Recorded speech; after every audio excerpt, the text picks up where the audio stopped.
You cannot change yesterday, but you can do something today that can change tomorrow. It doesn't matter how you were born. That was yesterday. It doesn't matter what happened last 5 years, the last 10 years. You may not be able to change that, but you can reposition yourself today. You can make new decisions today that will change what tomorrow will bring. Invest in your future. Refuse to be a mental hobo. Refuse to end your life on the sidewalk. Every time I tell you something, I tell you that I believe in your future. There's a reason I believe in your future. I believe that if you hear these words, you will act on them and they will change your future. None of you was born to be poor. You may have been born poor, but you were not born to be poor. You may have been brought up poor, but you were not brought up to be poor. Understand this. The definition of adulthood is responsibility. When you become an adult, you take responsibility for your future. Become responsible. What do you have in yourself?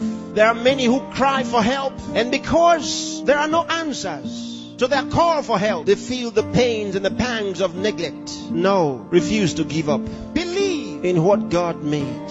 God made you, and He never made a failure. Believe that God has a purpose for your life. You may have been born as a parental accident, but you are not a divine accident.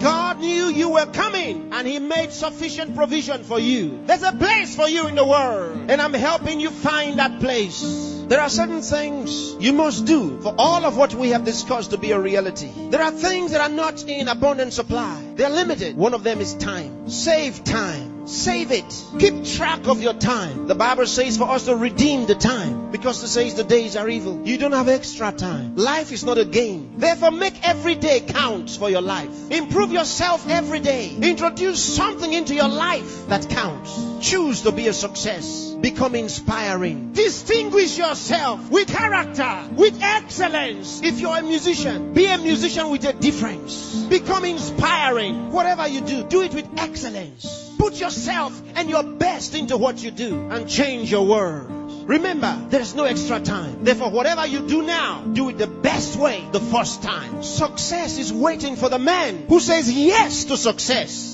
Success is waiting for the man who plans for it, who reaches out for it, who says, I'll wake up, and he wakes up. Who says, I'll read this book, and he reads it. Who says, I'll go to school, and he goes. Success is waiting for the man who makes a decision. So time is important. Time is important. Don't spend your time watching television 24 hours a day. Don't spend your time watching video 24 hours a day. Those that you are watching have put their best into what you are watching. Change the position. Say to yourself, I will be watched.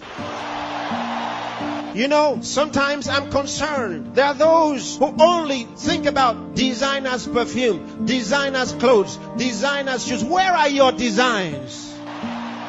Where are your own designs? Challenge yourself for the future. There's room for you. There's a place for you at the top. There's a place for you. Train your mind and use it. Give yourself to a teacher. Give yourself to a tutor. Train yourself. Train your mind. And if you train your mind, it will be ready to deliver to you thoughts, the right thoughts and ideas that will earn you commercial value. There's no poverty for the man who has made an investment in his mind and is willing to act. There's no hunger for the man who has trained his mind to think through on every problem, to solve every problem. Train yourself. Think through a problem and render a solution. Let men come to you for advice. Decide to be smart. Decide to be a problem solver. If you make that decision, that's what you will be. Problem solvers are in short supply in the world. There's a place for the man who chooses to be one. Engage yourself in national issues. Get involved. Get concerned. Some of you here are the best writers in the country. But where are your writings? Maybe you are sleeping too much. Maybe you are resting too much. Maybe you are playing too much. It's time to put your best into that writing. Let the country read your writings. Saint Andrew the Heavenly.